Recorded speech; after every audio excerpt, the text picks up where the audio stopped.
Hey, this is John from Punk Rock Radar, and you're listening to Crash and Bleed.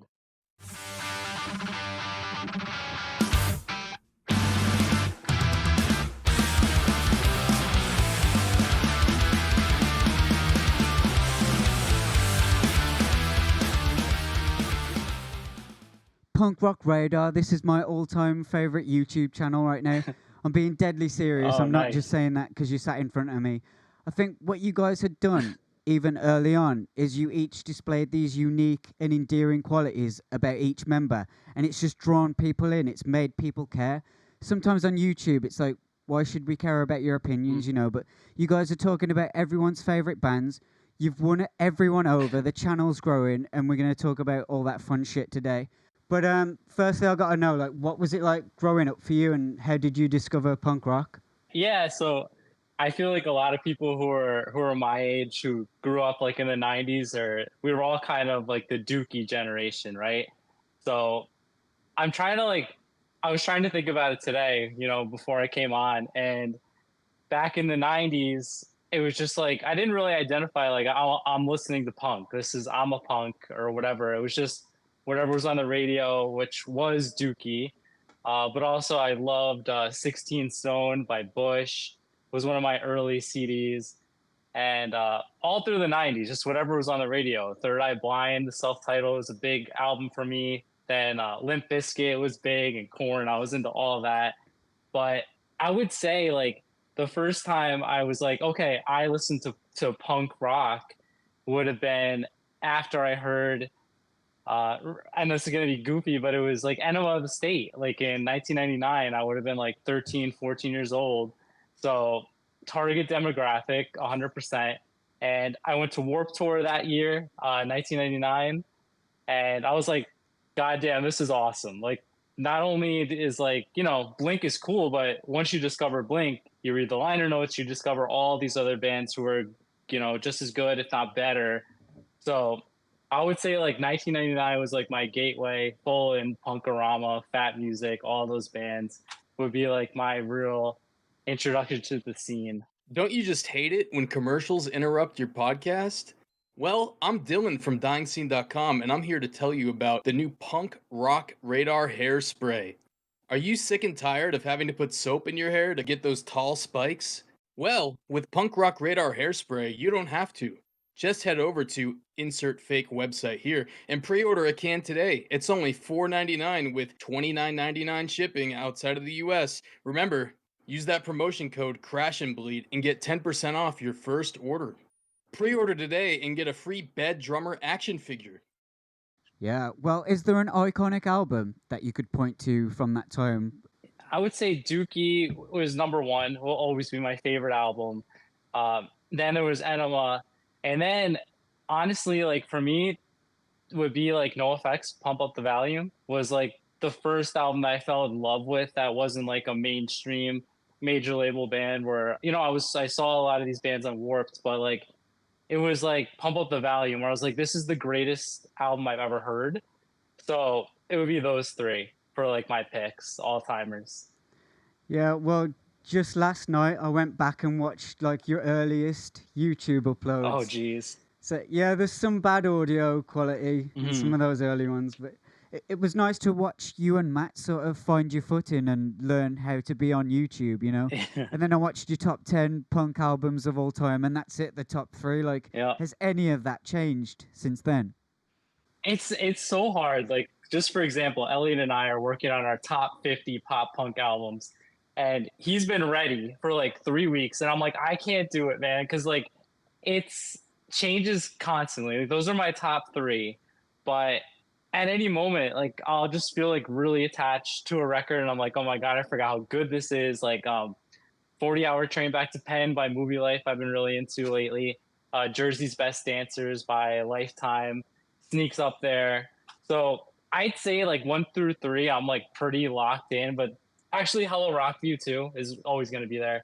Outside of that, it's very, very fluid. Things change, move around. So was it a happy childhood, or was it more like a dysfunctional family, and that's what drew you into punk? I would say, like, when I talk to my childhood about my wife, she's like, it's so whimsical, blah blah blah. That's how she describes it. But Um, it was interesting. Like I definitely feel like it shaped me. Like my father died when I was very very young, so my mom is the oldest. She has three brothers. They were all in their teens when I was born. So growing up, like I was constantly over there with them, listening to Metallica, Iron Maiden, King Diamond, Black Sabbath. That's like from like when I was very very little up until I was old enough to get my own radio. That's what I listened to was 80s metal. So I never really had a chance to like attach to like pop or like anything else. It was just like from very very young. It's like listen, music is fast and it's heavy and it's like it's gonna piss off your mom. So like that's kind of what I looked at for music. And I just kind of kept that. Now here I'm almost 40 years old and I'm still listening to the same stuff. I still think 80s metal is rad though, by the way. Well, hey, man, you got metal cred, I guess. But I remember the first time I got into the Distillers, and my mum wanted to like call a psychiatrist. Yeah, they some parents will not get it. So, were you ever involved in the skateboard community?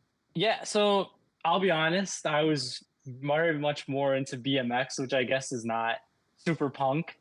Um, had a skateboard from like middle school on. I've always been a terrible skateboarder. Like I've definitely tried. I chipped my front tooth really bad when I was like in seventh grade, and it kind of like scared me a little bit from it. But I could say at age 38 now, I could probably still kickflip, and that's about it. Okay, okay. I've recently got no comply, shove it tail grabs, and Oh, I'm working on grabbing the tail and then getting a little finger flip from the tail. damn! So you're way ahead of however far I ever got. Yeah, well, I do like freestyle stuff, which is like cheating. Oh yeah, yeah. I kickflip and ollie would have been my like go-to tricks for about 10 years, but that's it. Never anything else. No grinding, nothing. Took me a decade to learn how to ollie. Yeah, damn. So Yeah, yeah, well, I asked you to have a couple of records picked out, like maybe some rare ones, maybe something that you're proud to own. Like, what are you attached to right now? yeah. I've got a sad story. I think I've said this a few times, but I had an absolutely massive CD and record collection um, up to I think it was 2013, and I had lost my job, and I was deciding to move to Austin, Texas on a whim with my wife. So we sold everything we had. We moved to Austin, like 2,000 miles away. I had a Volkswagen Golf at the time, so two-door car, and I had three cats with me, so I did not have anything. So a lot of my rare stuff is gone, and like I've just been buying stuff like so I like to support like small bands and small labels. So like that's like a lot of what I have now. I don't have a ton of like original pressings or big bands or anything like that. So the ones like when you mentioned this to me that I had thought of like three right off the bat, so I just went with it. So this this is one making friends, uh fine dying that punk rock radar helped put out 20 or last year, and this is the test press number 105. So I think this is one of the best records of like the last 10-15 years, so to be a part of this was amazing for me. So this is like one of my favorites in my collection right now for sure. Making friends, fine dying, Frenzel Rom, Smoko. So I had the pink one from Fat, and that was it. It was one of the ones I lost when I moved or sold when I moved. But then I was always complaining. Like the two biggest ones that I sold that I missed, I had this one, and then I had a yellow 22 or 23 songs, no effects vinyl. That alone like bought me my first month rent in Austin, so I wasn't too upset.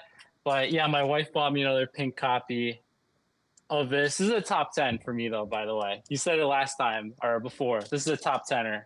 Oh Frenzel Rom yeah. Smoko. Can we see the pink? Yes, I think I hope I grabbed the right one. Let's see. Yes, yeah. So there you go. It's the pet food color, pink vinyl. That's so punk, man, to do pink vinyl. I know, yeah. That's probably my favorite color vinyl to collect. Is like a pink or like a pink splatter. I just think it's rad. Yeah, man. What else we got there? And I just got one more, which is Kim Stakes from Scotland. This is their latest record, Big Noise. This is the alternate cover. I think there's only 10 of these. So yeah, I love this album. I love this band. Super cool guys too. So Kim Stakes, latest record. I picked out some things that I thought might impress you. I don't know how big of an RKL fan you are, but this is an original pressing of the first RKL record. This was sent to me by Barry, who was not in the band when this came out. So he ripped me off. He ripped me off $100 for this record. But he did give me like a little goodie bag. He gave me like this MDC. This MDC patch. He gave me an extra Greatest Hits RKL CD live. He gave me his used guitar pick. Hell yeah. This is from Millions of Dead Cops because he's in that band now. And was he chewing sticker. That one? No, they play fast, like he thrashed it. Got a little sticker for Mike and Dave Dictor Acoustic. Nice. Like the handwritten little sign note thing there. But I think this Hell is yeah. like my most important record right here. I've never seen that, honestly. You really never seen it? No. That's pretty sweet. Yeah. I mean, I picked out like an original Decline for you as well. I see that. Yeah, I saw that from the beginning. And that one's got glare. That's the longest line, but it's still in the original seal. I'm like afraid to open it. Yeah, keep it sealed. Keep it sealed. Yeah. And this is from Chris West from Lagwagon. Sent me a nice RKL Come On In The Water's Fine double live album DVD thing. Awesome. Chris Flippin from Lagwagon as well on guitar on the live footage on this one. That's sweet, man. He actually paid for the shipping for that CD, and I couldn't find it anywhere when I was shopping for it before. But he sent me a nice little signed Keep Laughing thing there. Damn, you gotta frame that, man. That needs to be in a frame. I've got to frame it. I'll show you my light switch because it's got Chris West's guitar pick on it. Yeah, I see it. That's awesome. So this is Joe Jack's guitar pick from the Dead Milkmen, and that's Joe Jack's guitar pick from the Dead Milkmen, and I've got a third Joe Jack guitar pick, which is stuck to a little set list, which if you watch my Dead Milkmen videos, you'll see that. Then this one's from Victor from Nausea, who's in the Coffin Daggers now, and then that's Chris West from Lagwagon, and if I turn it around here, you'll see that he actually signed it for me. Oh, damn. So yeah, we just had to have a little moment there where we were showing off some records and some guitar picks. But you must have been to plenty of shows in your life. Did you ever get a guitar pick or anything from anyone? A drumstick? I'm sure I have, like, because probably from like 2000 to 2004 or 5, I was at like at least 2 or 3 shows a week. I know I had a piece of Tom from Gob's guitar neck. He like jumped on it like to surf on it, and a little piece like broke off. So I used to have that, but not anymore. And I had a drumstick. Like all these years I had a drumstick, but I couldn't tell you whose it is anymore. It's been so long. I think it was like Hatebreed, or it was like some hardcore band. I think it is Hatebreed, but that's it. No guitar picks ever, which is weird. Yeah, man. Dude, I'm so fucking stoked. Like, I lost Victor's guitar pick and I just found it yesterday. So I'm fucking stoked about that. Black pick, like it looks the same as everyone else, but I carved a little V into it, which you can only see when you reflect it. I could not fucking find it. For years I couldn't find it. But do you play with them or no? I recorded my crust punk album with Victor's guitar pick because Nausea is a crust punk band. But But yeah, you did the band thing for a little bit. Like, how did that form?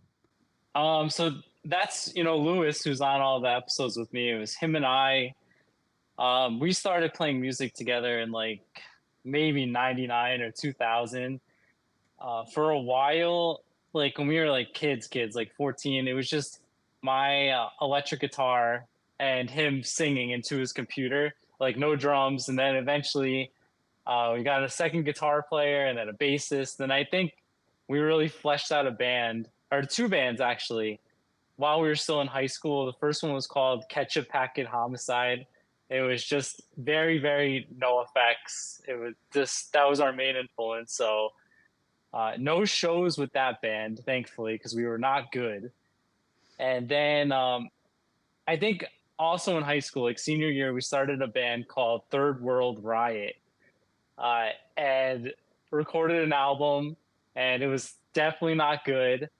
But as our first CD, we handed it to like everybody, and I still think of like random girls I would just hand the CD to, and if they like took it home and put it on, they'd be like, "What in the world is this?" Like, it was just songs about like toilets and just like fart humor and stuff. Like, and it was just really, really badly recorded. I think the entire thing, including the drums, were recorded into a guitar port, the Line 6 guitar ports. So like you could probably imagine how that sounds. Like literally everything recorded through that thing. Dude, I'm still doing that. I'm still doing the toilet humor stuff as well. It never gets old, right? That's exactly like my whole sense of humor is like it's just 90s Blink 182. Yeah. I still think it's funny too. I mean, that's why we still listen to the music we do, right? Yeah, something's just caught my eye as well from the corner. I'm just like showing off stuff that I've got, but I figured like I'll never touch this stuff because I'm afraid I'll ruin it. But it's nice to immortalize it in a video, so get a look at this.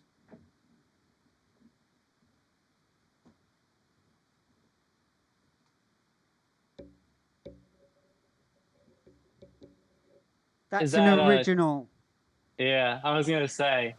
2001. Damn, that's eBay gold right there, man. Look at that. Yeah, there's no way I'd ever sell this. No. You can put that in the museum if you wanted to, honestly. Yeah, that's sweet. Yeah, that was the most important band, like, growing up to me. Blink and The Offspring. Mhm. Like, just from getting into mixtapes from the skateboard community Yes. in the mid to late 90s, listening to all that stuff like NoFX, Bad Religion, not being able to work out which band was which because the tapes were blank. But I remember, like, Blink and The Offspring were the first two bands that really, like, stood out to me. Yeah. And I remember I always used to buy cartoon album covers because I knew I'd be getting, like, that skate punk sound, you know?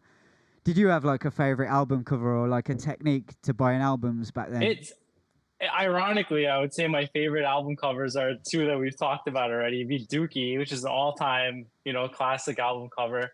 And then I've always been like the dolls on Pump Up the Volume, or the doll on the one, and then the singles got the two. But yeah, those two have always been ones I gravitated towards. But like you were saying, if it was a cartoon or like a puppet or something, I knew it was going to be like skate punk or pop punk. Like you just knew it. Also, some weird new metal you'll get as well. Yeah, I was lucky enough to avoid all the new metal stuff. Yeah, that's how I got Primer 55. If you ever heard of them, I thought it was going to be a punk CD for sure. It's not bad, but it's new metal. Yeah. So was it true that the Bottles to the Ground EP was your first NoFX CD? I'm trying to think. I feel like I had Pump Up the Volume first, but it was one of those two. I think I possibly had the single first, even though it came out after. But I can't remember. I just remember hearing Lower and not having heard it before because I really liked Lower at the time. So it makes me think I had it first, but I don't know. One of those two was my first. This was like the advent of Napster, right? So you're just starting to get where things are accessible. You don't have to actually go to the store. So I remember like early on, my favorite like independent bands like was Millencolin. I had like downloaded, I think, Penguins and Polar Bears, and then something off of Life on a Plate. But I remember I really liked Millen Collin at first, and Face to Face, who I had bought the self-titled. Um, those are like the two bands outside of NoFX that immediately like spoke to me. Yeah. Since you bring up Life on a Plate, can you listen to that album now and just not hear like a terrible production? It sounds so raw, so rough to me compared Yeah, to the first album, which sounds so pristine. Like, what is going on with yeah. Life on a Plate? I'll be honest, I really don't listen to it much anymore. I listened to it again for the when we did that tier list, and I think that's how I ended up putting it lower than a lot of people thought. Because I agree, it's very very rough sounding. Like if you go from that go to that after hearing Pennybridge Pioneers, that's a tough kind of jump to break. That's the order I had heard them. Yeah. So let's talk about some of the people from Punk Rock Radar then. Like, who did you meet first? I imagine it was like Lewis or Matt, because Matt used to be in a lot of the early videos just alone with you. Yeah, so I've known Matt and Lewis um, since I was very, very little. Lewis and I went to preschool together, and Lewis and Matt were like next door neighbors, and I lived on the very next street. And we went to kindergarten, elementary school, middle school, grade school together, and Lewis and I even went to college together. So I've known those two like my whole life. So basically the YouTube started, it was Matt's idea. I was doing Instagram only, and I would do like a very occasional thing of me talking or whatever. And Matt's like, dude, let's do a YouTube video. Let's rank the NoFX albums. Like it was just like that. It was no like thought to let's start a YouTube. It was just like let's make a video about like a NoFX tier list. So he came up with the idea, and we ended up recording it like that day. Like no real prep or like, and that's why that video was so bad. Like that one and a lot of the early stuff was all on Microsoft PowerPoint, and I was just recording my screen, which is, obviously it's not going to look great. But yeah, that's the whole reason it started. And then Matt had gotten a new job, so like he wasn't able to do the videos with us as much anymore. Like he was working like a lot weird hours. Like we usually start recording like at 5 or 6, like right after work. And like he was just like, I don't have the time right now to listen to all these records and come on the show. So Lewis had kind of guested on Bad Religion, Alkaline Trio, tier list, and he was like really into it. And he's like, I've got free time. I work from home. If you ever want me to come on, I'm willing. So like then it was like Lewis and I, and then everyone else has been people that have reached out to me on Instagram or YouTube, just saying, "Hey, can I come on a show?" Or "Hey, do you need a guest?" So everyone else, Dylan, Elliot, Karina, Aaron, have all been people I just met. Other than Bobby. Bobby's another old friend of mine who's just on a couple videos. Yeah. I remember watching some of those early videos. Like Matt was switched on. Like he was pumped. He was into it. He had this big persona. Yeah. No, he's definitely a performer. Definitely way more so than me. He was all in on it. So how'd Lewis get into punk? I did want to like interview everyone from Punk Rock Radar, but then I thought I'd feel like a failure if I couldn't get everyone involved. I don't think everyone would have wanted to do it, but what's I Lewis's story? I think all of them would do it, honestly. But Lewis, we got really into like punk at about the same time, like with Green Day and him at Sublime. Then like Enema would be the same for him. Like we went to a lot of shows together around the same time. He got a lot more into 80s like hardcore and like a lot of the straight edge movement. He was never been straight edge, but he's always liked a lot of those bands. So we have a very similar path that kind of branches out in different ways at some points, but yeah, very very similar. I think same with Matt as well. Yeah. Well, in I think a recent video, Lewis said that you were about as straight edge as they come. Is that true? No, I've never been straight edge. Like I don't drink.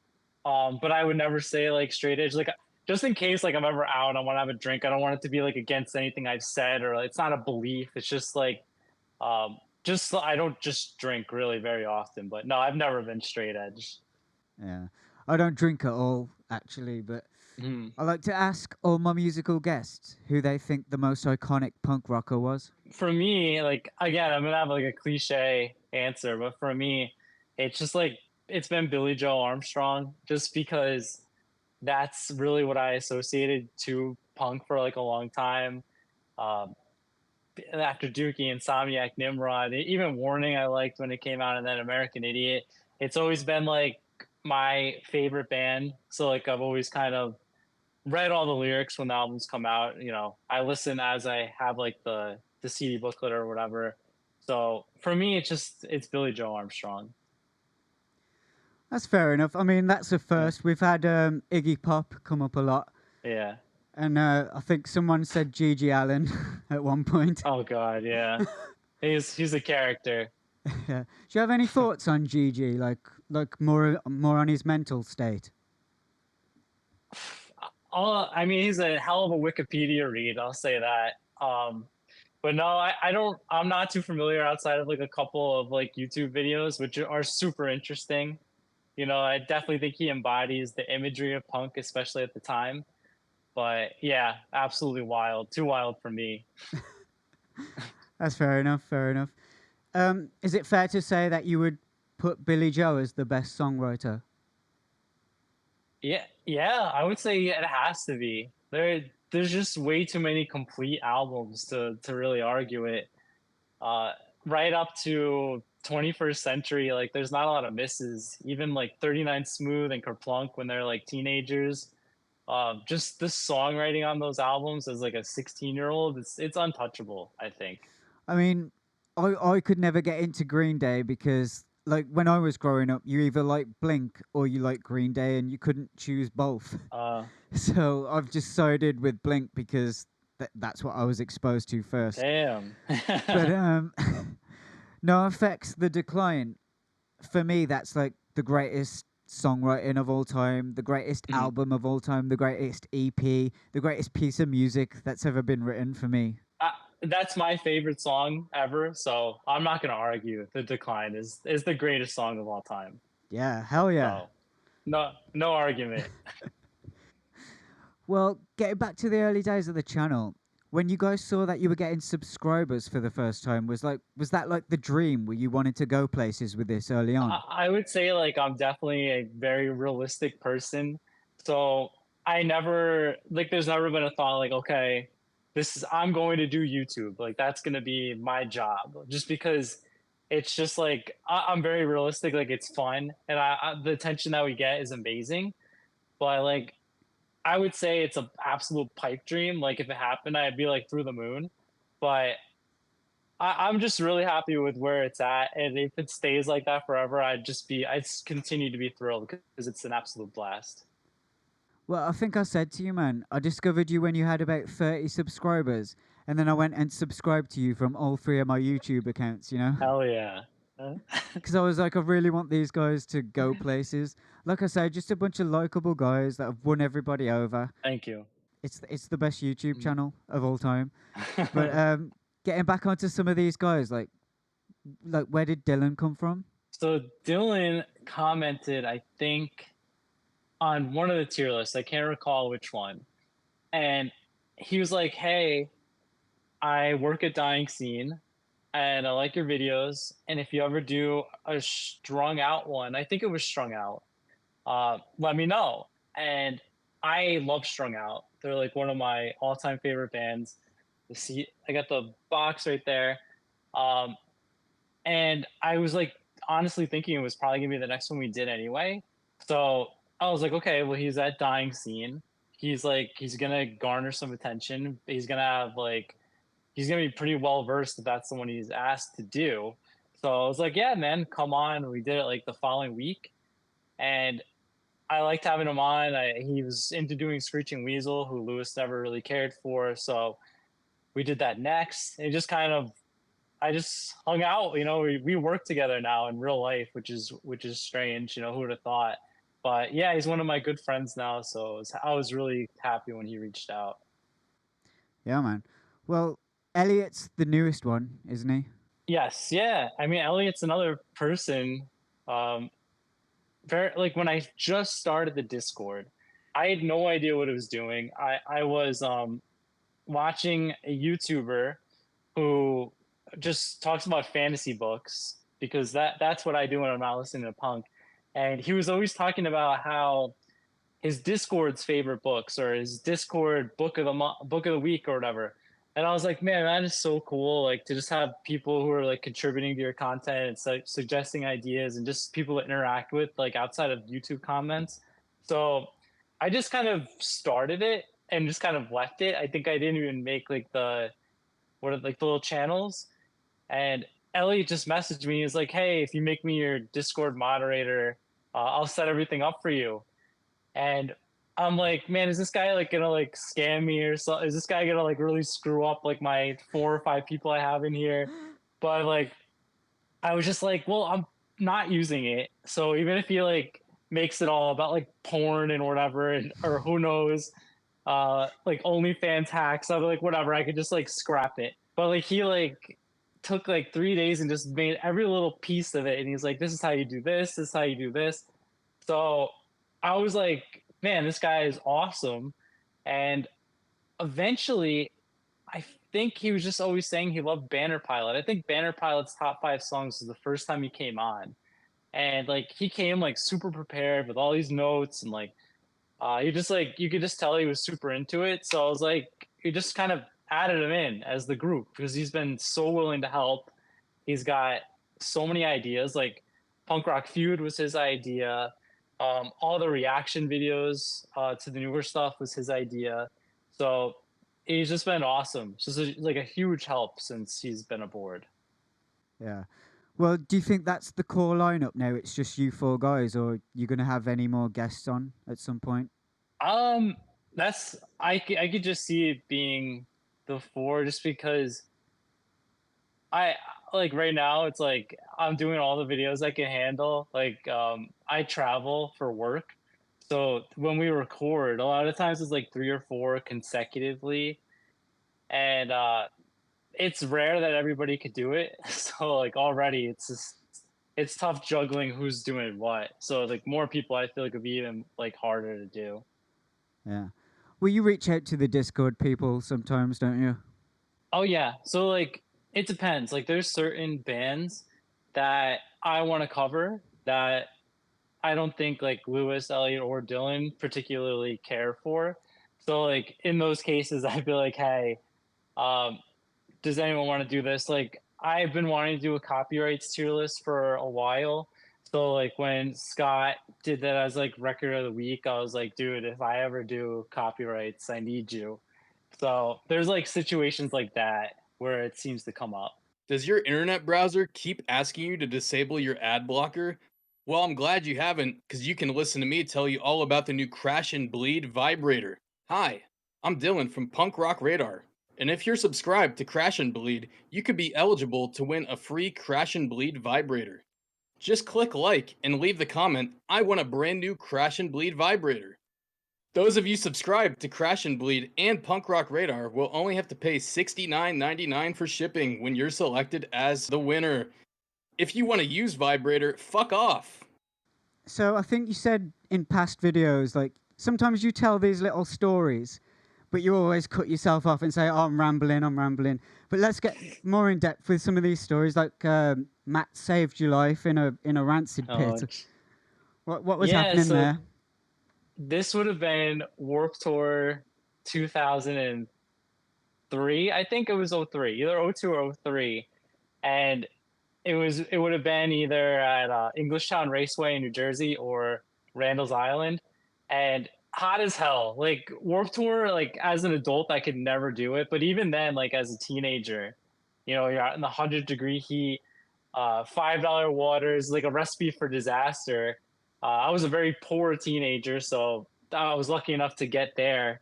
Tickets were $25 back then, which was a lot. Nowadays, of course not. But Rancid would have been playing like probably around like 6 or 7. So you're like 7 hours deep into like being out in the sun, and we were like right up front, and all of a sudden like it just all hit me at once. Like I was seeing like checkers, like you're gonna go down, and I just like not punched, but I hit Matt pretty hard, and I was like I gotta get out of here. I'm gonna faint. And Rancid's mid set at the time. Rancid was Matt's favorite band.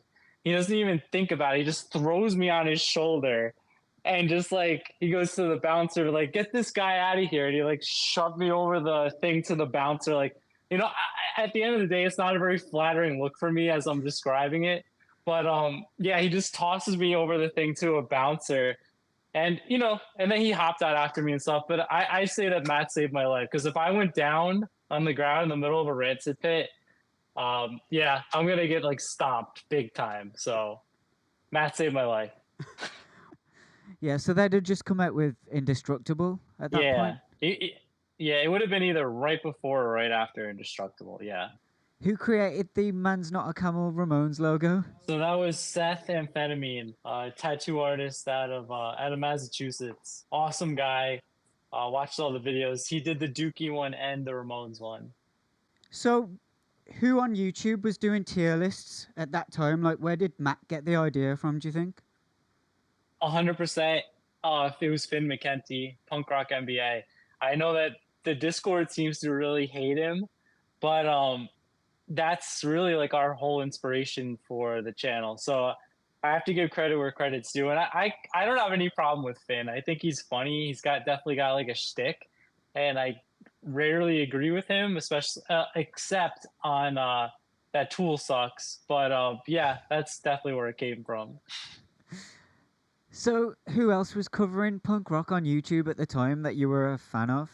I'm trying to think.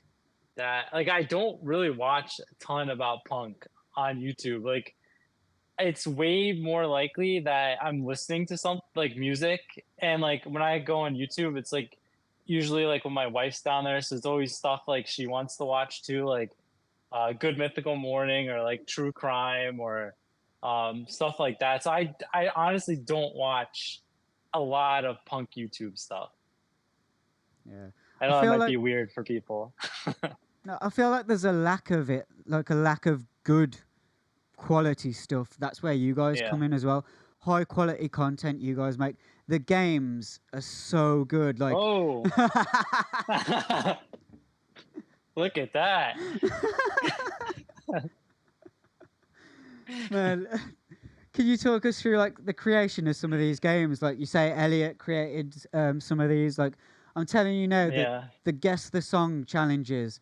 They're so good. Like, I want to come on. I want to win the Punk Rock Radar Guess the Song Challenge Championship. It's just so good.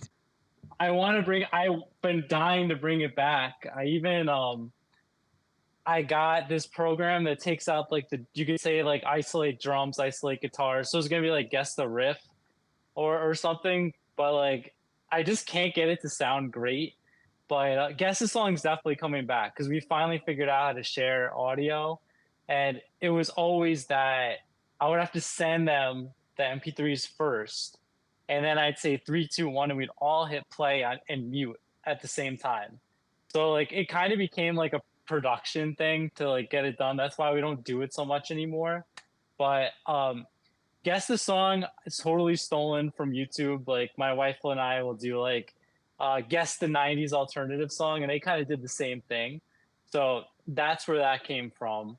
But Punk Rock Feud was all Elliot, and Punk Rock Jeopardy, I had the idea like maybe a year ago, and I wrote all these questions down. I just never did anything with it because those took a really long time to set up, like the whole board and all the sound effects and all the stuff. Like there's just so many things that could possibly go wrong.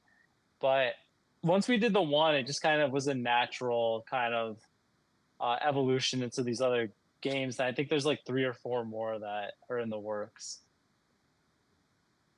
That's exciting stuff, man. I really do get excited when I see one of your new videos.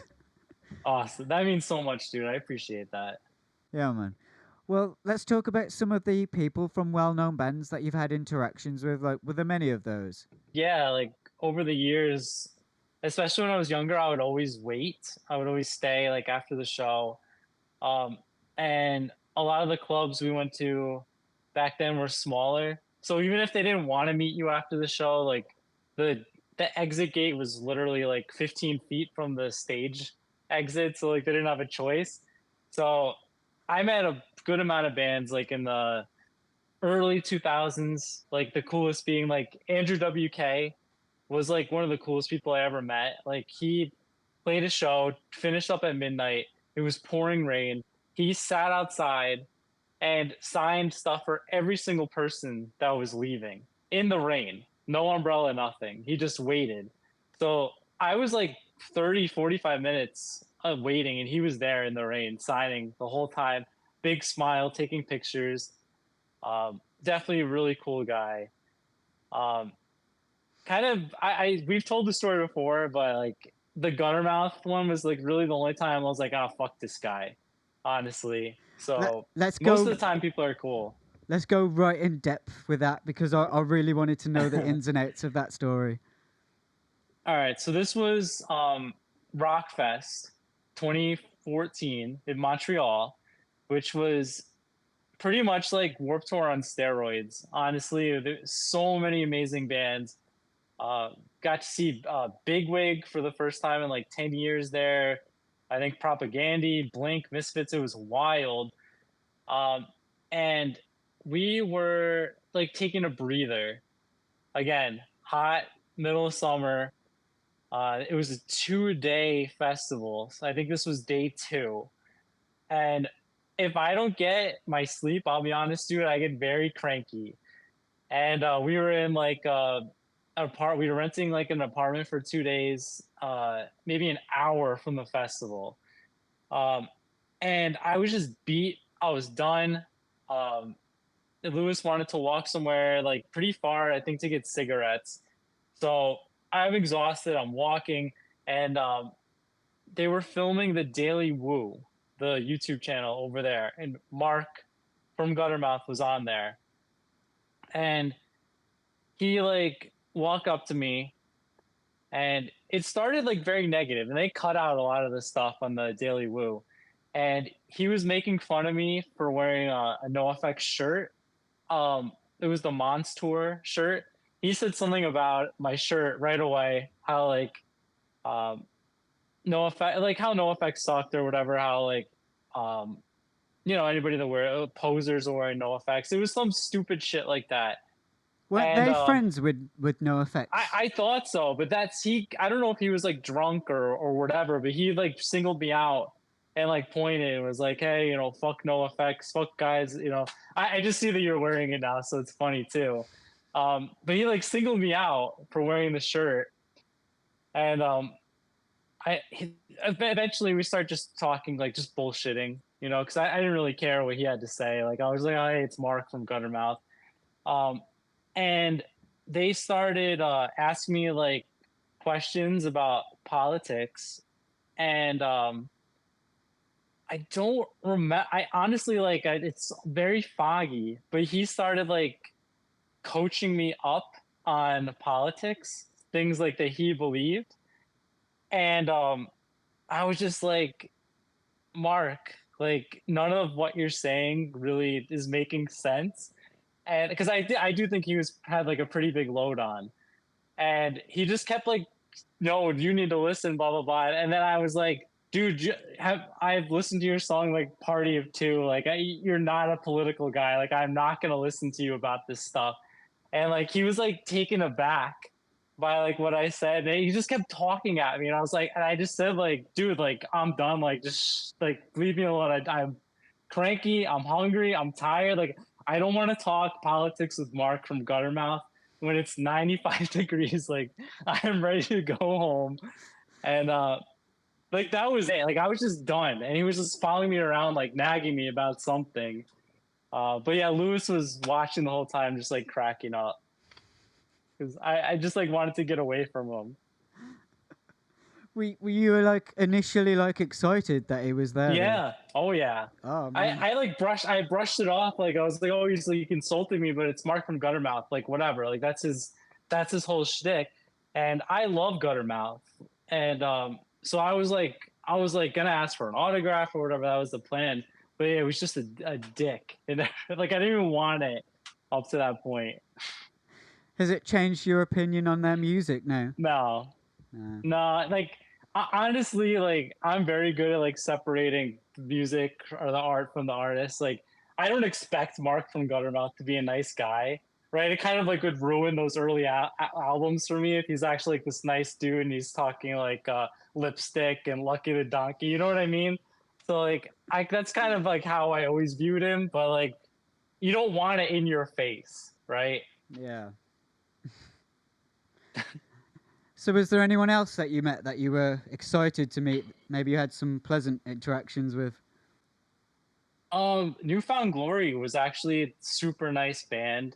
I went to see them in New Jersey with my cousin. It was when they went on tour with Alkaline Trio, and basically, if you bought their the Kill It Live vinyl, uh, it got you like a meet and greet after the show with the band. I was wearing a I think it was a Lifetime T-shirt, and they were all like, "Oh, fuck yeah, Lifetime!" And then Wrong, John. More fictitious lies from Mr. Punk Rock Radar. It was actually a Frenzel Rom t-shirt. they all signed my record. It's actually the five, and I don't know if that makes it worth less money or more money after Steve's kind of very bad exit from the band. But yeah, they were another one that was super cool. Oh, I do have one more actually. Okay. So one more would be, this is going to be very surprising, but I mentioned this in the Offspring video. Matt and I at Warped Tour, this would have been 01, I think, Warped Tour 01. Dexter Holland from the Offspring was the only guy at the merch booth for Nitro Records. Like, not him and two interns, it was just Dexter. And this is after Smash, after Ixnay, after Americana, maybe even after Conspiracy of One. So you've got like this mega star guy working the Nitro record tent at Warped Tour, and like, of course, very smart of him. They were selling the Nitro reissue of the self-titled Offspring album. So all of us, of course, bought it. We're like, "Hey, will you sign this? Will you personalize it?" He was just talking to everybody, super nice. $5 CD, get it signed by Dexter. So he didn't have to do that. So I'll always appreciate that. Yeah, man. Do you still have that? I think yes. It's like on red ink, but it's right there. That's cool. Yeah. So I did keep this. I don't know where the CD itself is, but I have the booklet.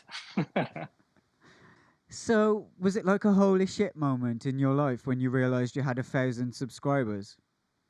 Yeah, I mean, I was pretty surprised, like, that there was 1,000 people that wanted to like watch my opinion on stuff, because I definitely consider myself like a punk rock addict, but definitely not like an expert. So it was just cool to have people that just wanted to like hang out and just talk about punk and not necessarily have to agree with what I'm saying, but just enjoy the content. It was definitely like a real big like moment for us, for sure. Yeah, and then 2,000 happened. Like, do you think you can see maybe 1,000,000 one day? I honestly, like, if we can hit like 10,000, I'd be like really shocked, because it took like 4 years to do that on Instagram. A million, if we get 1,000,000, it means I did something incredibly stupid or dangerous. So, I yeah, I don't. If we hit 1,000,000, then yeah, I screwed something up badly, and I'm going viral for a terrible reason. Well, speaking of though, what's your take on the whole cancel culture thing, the whole anti-flag situation? Because we like anti-flag, right? We still like the music. Do you think that's true? What people are saying about Justin? Yeah, I mean, I have to believe it's true. I don't want to believe that anybody would make things up like that. So, yeah, it's tough, because Anti-Flag was a band I was like I loved in high school. Like Underground Network would have been like in my top 20 when I was younger, and then like the Terror State and Blood and Empire. Like they're amazing records, but like now it's just like, do I want to talk about them? Do I want to bring any light on them now? It's just like, for me, it's just not worth it. It's just, I listen to enough good bands where if I lose one, it's not the end of the world. So I just kind of, if the song comes on shuffle, it is what it is, but it's not a band I'm going to seek out to listen to or anything anymore. Yeah. I mean, if you want, we can cut that part out. Like, that's no big deal. No, I don't care. You can leave in whatever. Okay. Yeah, Mark from Guttermouth as well. I mean, that dude started riots, like, in the 90s. Like, apparently he's not been a very nice person.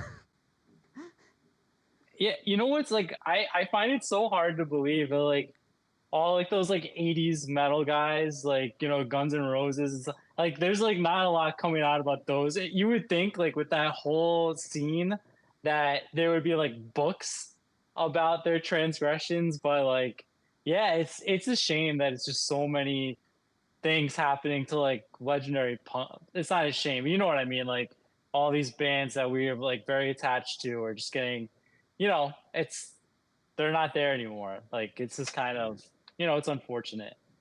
Well, what do you think of the Dwarves? Because I know you said on the channel that no one's really a big fan of the Dwarves. I think they never got their break. I think they're an amazing band. Yeah. But you can't cancel them. That's the genius of the Dwarves. Yeah, it's just they toe the line. Here's the thing. I love the Dwarves. I had Invented Rock and Roll as in my like favorite of the last 10 years. So um they don't bother me. I feel like they're singing about it, but if they were actually doing a lot of those things, then it's a persona instead of like, you know, actual offenses. So I feel like that's kind of how they get around things. But yeah, they toe the line for sure.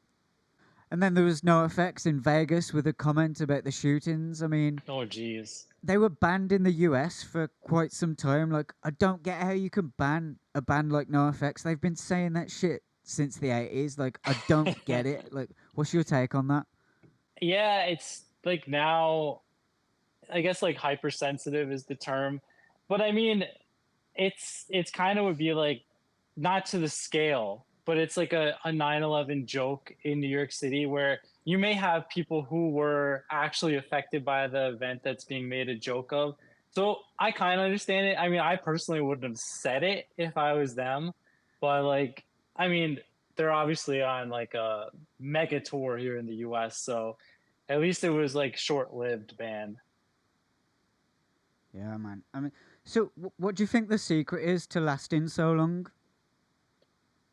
I I feel like it's bands like NoFX where you have like your fans that'll pretty much stand by you and buy your music like regardless of how, you know like single album and double album. I don't know your personal opinions on them, but like I think they're pretty bad records, but NoFX can sell out that no matter what. They sell out half album, like that color vinyl is going to be gone in a day. It's just like you have to have fans that are like passionate about you, like the idea of you as people and your music. I feel like that's the only way to really stay, just with the cost of vinyl, the cost of like recording and producing music nowadays. If you don't have like those people who are supporting you, it's very, very tough to do. Yeah, well, I remember the days when bands used to release albums like every year, every 2 years.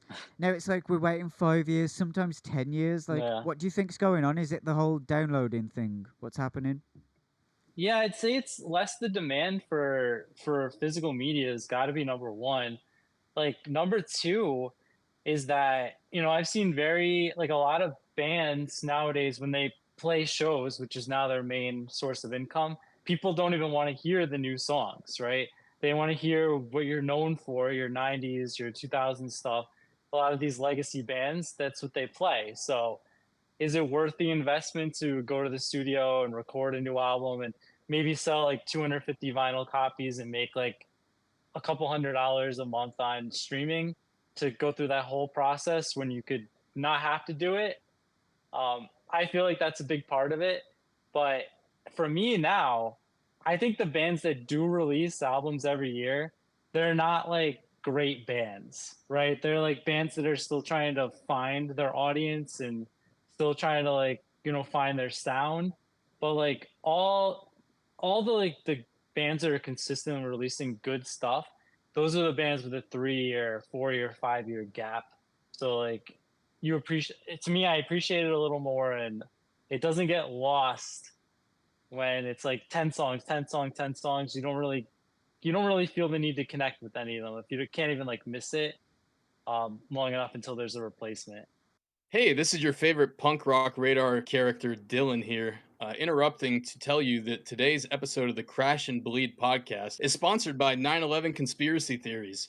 Are you disappointed by the musical direction of AFI post 9/11? Blame Al Qaeda. That's all I have to say. Thank you for watching, and like and subscribe. Well, I wanted to get your thoughts on the change in sound that Blink-182 came out with in 2003.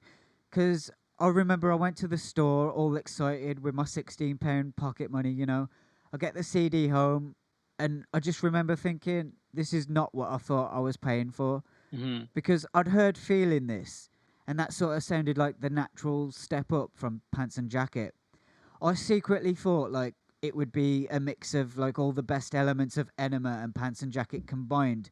I thought the album would be fast as well, but it was just disappointing to me, and that's when like NoFX took over as my favorite band. I got deep into hardcore. Like, what are your thoughts on that change? Was that the album they wanted to make? Was it the label? What's going on? I think that was something they wanted to do because I've read interviews where Take Off Your Pants and Jacket originally didn't have First Date and oh my gosh, what's this other big single? The Rock Show. The Rock Show, right. So think of Take Off Your Pants and Jacket without those two songs. It's kind of like a more melancholy, definitely more so than Enema. So they kind of wanted to get away from your traditional pop punk songs like, Rock Show and First Date. So the writing was kind of on the wall. So I think that '03 was definitely the album they wanted to make. Tom's influences that he states kind of waver with each album. And at that time, he was saying he's listening to a lot of The Cure and like Fugazi and that kind of stuff. So kind of like your slower, more atmospheric music. So I think it was like a natural kind of progression for them. I'm with you that I prefer the things done before that. Nowadays I appreciate it, but like after that, now Blink-182, there's very, very little post 2003 that I find myself ever listening to. Like it's been a pretty steep decline. Yeah. I stopped buying their albums after that. It makes me sad because I still love them as people. I Yeah. watch them live now on YouTube. I skip the songs. I just want to hear the jokes, Yeah. But I Yeah. think, like what you were saying earlier, like people don't latch on to new albums. I think it's because of familiarity. Like Yeah. over time, you go back to that album that you didn't like 20 years ago, and then you'd save it in a fire. Now you can't put it down. You love the album. Not the case for Blink with that 2003 album. I can't stand Right. it. Boxcar Racer is better, I think. That's very underrated album. Yeah, It's really good. I think that's Tom's best vocal performance, like up to that point. Mhm. Yeah. Yeah. I agree with that. All right, so what would you grab in a fire? Like the house is burning down, you've got time to run in and grab a couple of records. Like, what are you grabbing? Okay. So first of all, I'm gonna get my two cats first. But on second run in, I'd probably grab these three that I showed earlier. I might the NoFX box set. If I can carry it, I would. Just out of frame, I've got to. Let me see if I could turn this without dropping it. That's an original Hello Rock You. So that's from the 1998 press on blue. I've got that, and I've got the peach. So I would grab that off the wall if I could. Okay. So you'd leave your wife, you'd grab the two cats, a bunch She's of got records. legs. She got legs. She can make it. Okay. So there's been a couple of bands mentioned on your channel that you've said maybe you haven't really given them a fair chance. So I was hoping I could show you a couple of tracks by those bands to maybe sway your thinking, maybe entice you into the albums a little All bit. right, let's do it. So on one, we'll both hit play. Okay, so on 3, 2, 1, we hit play. Okay. Okay, so 3, 2, 1. This is the Dead Milkmen. If you love somebody, set them on fire. Yeah, You have not I've heard this. very little. I've heard very little Dead Milkmen, honestly. I would not have guessed ska. Or ska style. I wouldn't have guessed it. You wait till this second verse comes in, it's so good. What year did this come out? Is this like, 1990. it sounds pretty good, man. It sounds like much more modern than 1990.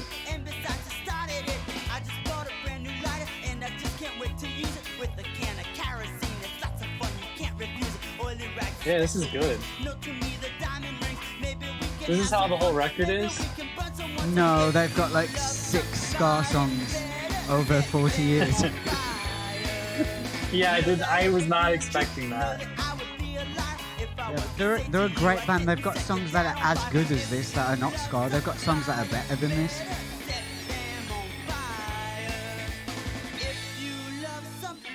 Yeah, this is good. What do you think?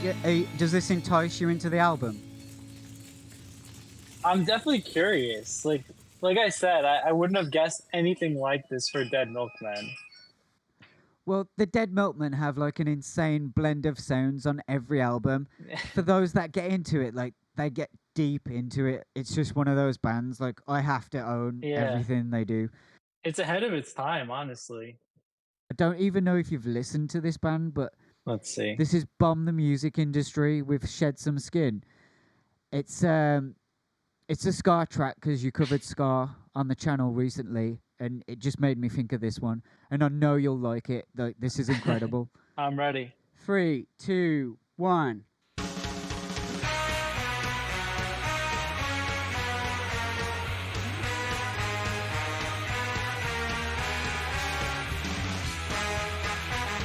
And this is on a comp, it looks like? Yeah, for Asian Man.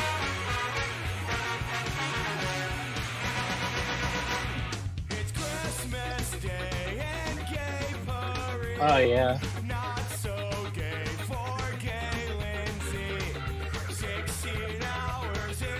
This is good.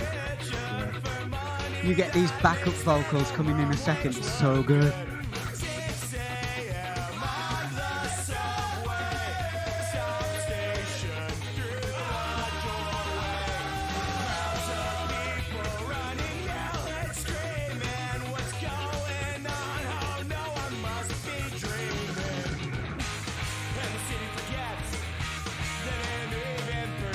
Damn. I was missing out, man. Yeah. Elliot's a Bomb fan, isn't he? And Lewis is too. Oh, really? Yeah. Yeah, this is really good. Do you reckon we got time for one more just while I look it up? Let's do it. Yeah. I like this though. Oh, this is you. I was hoping you wouldn't work that out straight away. I wanted to I trick see you. it. You got it at 0-0. Hold on. Okay, I'm ready. All right. 3, 2, 1.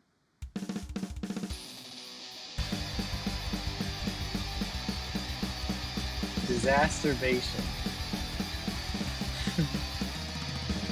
This is me playing all the instruments myself. all real like this is real drum set and everything? No, that's a drum machine. But Okay. everything else is real. Damn, dude.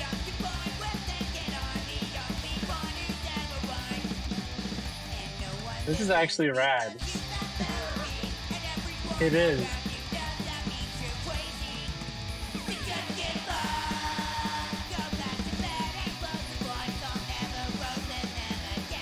Reminds me of like early 90s No Effects. Yeah, I was trying to rip off like Millencolin and Lagwagon and a little bit of No Effects. Yeah, from the album cover I was thinking Millencolin. Yeah. No, this is good, man. You can rip me a new asshole if you don't like it too. No, it's skate punk, dude. You know I like that stuff. Yeah. What did you use to record? I used Reaper, the recording software. Yep. Joe from the Dead Milkman told me about that one. And Nice. It's all just like direct stuff plugged into the computer. I use Reaper as well. How many songs do you have on here? 47 minutes. You did a whole 16. album. There's 16 Damn. tracks. I would say if you listen to this in your own time, skip track 3. It's god awful. It did not come out anywhere close as good to this. Like I should point out as well, like I do not know how to do these like digital recordings. Like this is me just like going, what the fuck am I doing? It's happening. Yep, I did the same thing in 2020, but just never finished it. Lewis and I were recording. Actually, we even we recorded demos on my computer, and then we went to a studio, laid down the drums and the guitar, and never finished the album. That's it. So what would you rate that, man? Just pretend like it's a professional album that came out. Disasterbation, what are your thoughts? I need to actually hear it with like a nice pair of headphones so I can gauge it more. Just listening through my computer speakers. But if you told me that you self-recorded an album in 2020 and I was going to listen to it, I would not think it would be near this good. I'll say that. But dude, I thought you were just gonna like nice guy me with it and just be like, okay, I get it. I don't need to listen to the whole thing, but you know. No, it's good, man. Yeah. Well, thanks for saying that, man, dude. This Of has been course. fun talking to you, dude. Of course, yeah. I'm glad we finally got to do it. We've been talking about it for a while. Yeah, man. I hope to be a guest on the channel at some point. Where do you see it going in the future? Hoping that I cannot travel as much for work and do more stuff. I'd like to do more than 2 videos a week. So in the future, just more and more bands. I want to start talking about new music on Fridays. I've been wanting to do that for years. And then big one is going to be best of 2024. I've been working on my list all year. So I'm putting a lot of time into that. So definitely looking forward to it. Year-end lists are my favorite part about doing this. Yeah, man. Well, thanks so much for showing up, and Of course. I wish you all the best with what you're doing. I do hope it gets to 1 million subscribers without you fucking up. Yeah. If it naturally gets there, then yeah, I'd be very, very excited. And I appreciate all the kind words you've had for the whole episode. Thank you.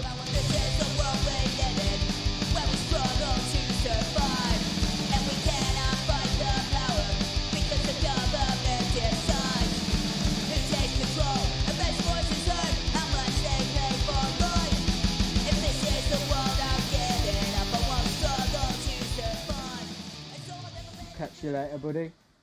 All right. Talk to you later, man. See you later, man. All right.